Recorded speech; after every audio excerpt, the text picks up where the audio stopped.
పిలిపించుకొని వాళ్ళ చేత దండాలు పెట్టించుకొని వాళ్ళ చేత శాల్వాలు కప్పించుకొని వాళ్ళ చేత బోకేలు చేయించుకొని ఆ రోజు కూడా నేను నిజాయితీగా నిలబడతా, మాట మీద నిలబడతా అని చెప్పేసి పొంకనాలు పలికినటువంటి రేవంత్ రెడ్డి గారు మరి నిన్నటికి నిన్న రాత్రి జీవోకి సమాధానం చెప్పాల్సినటువంటి అవసరం కూడా ఉన్నది.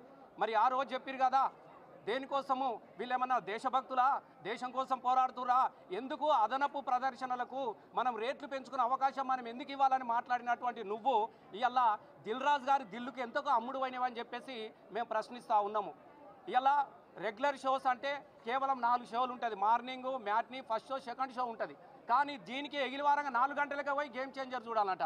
మరి ఆ గేమ్ చేంజర్కు నిన్నేం గేమ్ చేంజర్ చేసిండో ఇలా చెప్పాల్సినటువంటి అవసరం ఉన్నది. మబ్బుల 4 గంటలకు లేచి ఇక తెలంగాణలోకి ఏం పనిపాట లేదు, ఇలా నిర్మాత మాట్లాడుతూ ఉంటాడు. అయ్యా దిల్ రాజు గారు మేము ఒకటే అడుగుతా ఉన్నాం, మేము మొదటి నుంచి కూడా చెప్తా ఉన్నాం, తెలంగాణ ఉద్యమంలో నుంచి కూడా చెప్తా ఉన్నాము, నీ మనిషి రాజు మాత్రమే ఇక్కడ ఉంటాడు, ఢిల్లీ ఎప్పుడూ ఆంధ్ర దిక్కే ఉంటుందని మేము మొదటి నుంచి కూడా చెప్తూనే ఉన్నాం.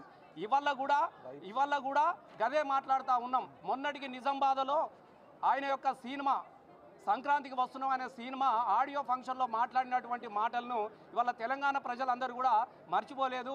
తెలంగాణ ప్రజలంటే కేవలము మటన్ ముక్కకు కళ్ళును మాత్రమే ఆదరిస్తారు, అవిటికి మాత్రమే ఊపినిస్తారు కానీ సినిమాలకు ఇవ్వరని చెప్పినాడు. ఇంత అవమానకరమైనటువంటి మాటలు మాట్లాడినటువంటి దిల్ రాజు గారి సినిమాను తెలంగాణ ప్రజలందరూ కూడా తిరస్కరించాలని చెప్పేసి మేము కోరుకుంటా ఉన్నాం. తెలంగాణ సంస్కృతిని అవమానించే విధంగా, ఎందుకంటే తెలంగాణలో సావైనా బతుకైనా పండుగైనా కళ్ళు ఉంటుంది, తప్పకుండా దాని వెనుక మటను ఉంటుంది, చికెన్ ఉంటుంది. ఇలా ఆఖరికి నువ్వు తీసిన బలగంలో కూడా ఆత్మ శాంతించాలంటే కళ్ళు పెట్టి మటన్ ముక్క పెడితే అక్కడ నల్లిబొక్క కోసమే ఒక సినిమా తీసుకొని మరి నల్లిబొక్క మీద, కళ్ళు మీద, తెలంగాణ ప్రజల సంస్కృతి మీద, ఆత్మల మీద, ఆప్యాయతల మీద తీసినటువంటి సినిమాకు నిన్ను ఎంత గొప్పగా ఆదరించిరో నువ్వు మర్చిపోయినటువంటి, కృతజ్ఞత లేనటువంటి వ్యక్తిగా మేము చూస్తూ ఉన్నాం. ఎందుకనంటే మీరు ఆ రోజు కూడా మీరు చూసినారు, అరే మా కోసం ఒక బలగం అద్భుతమైన సినిమా తీసుకుంటే ఊర్లల్లో పరదాలు కట్టుకొని ఎవరికి వాళ్ళుగా ఊరంతా సినిమాలు చూసి నేను ఎంత గొప్పగా ఆదరించిర్రో దాన్ని నువ్వు మర్చిపోయి ఇవల్ల అవమానించే విధంగా కేవలం నీ సినిమాలు ఆంధ్రలో నడిపించుకోవడానికి కోసము ఇవాళ వాళ్ళను పొగుడుతూ మాట్లాడినటువంటి దిల్ రాజు గారు, మరి దిల్ రాజు గారి సినిమాని కానీ అలాగే దిల్ రాజు గారికి ఎంతకు అమ్ముడు పోయిండో ముఖ్యమంత్రి అని చెప్పేసి మేము అడుగుతా ఉన్నాం.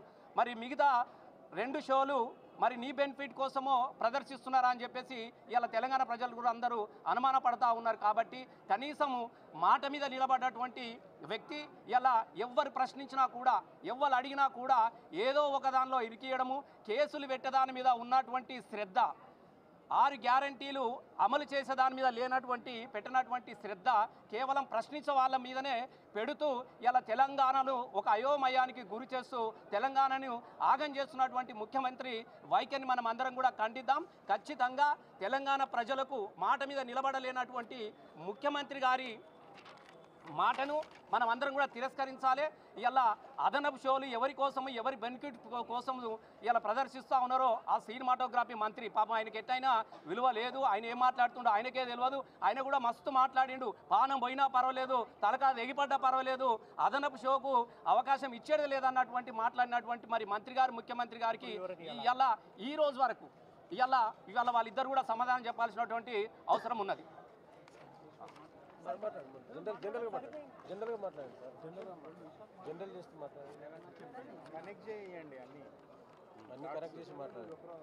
రేవంత్ రెడ్డి 2 నాలుకల వైఖరి ఇవాళ విడుదల చేసిన ఈ మెమోతో స్పష్టమైపోయింది. మొన్నటిదాకా చాలా భీషణ ప్రతిజ్ఞలు చేశాడు, టికెట్ల పెంపుదల ఉండదు, రేట్ల పెంపుదల ఉండదు అని చెప్పి భీషణ ప్రతిజ్ఞ చేశారు కోమటిరెడ్డి వెంకటరెడ్డి గారు, సినిమాటోగ్రఫీ శాఖ మంత్రి గారు. మరి వాళ్ళ వెంకటరెడ్డి గారు ఏ కలుగులో దాక్కున్నారు? ఆయన వచ్చి ఇప్పుడు వివరణ ఇవ్వాలి కదా.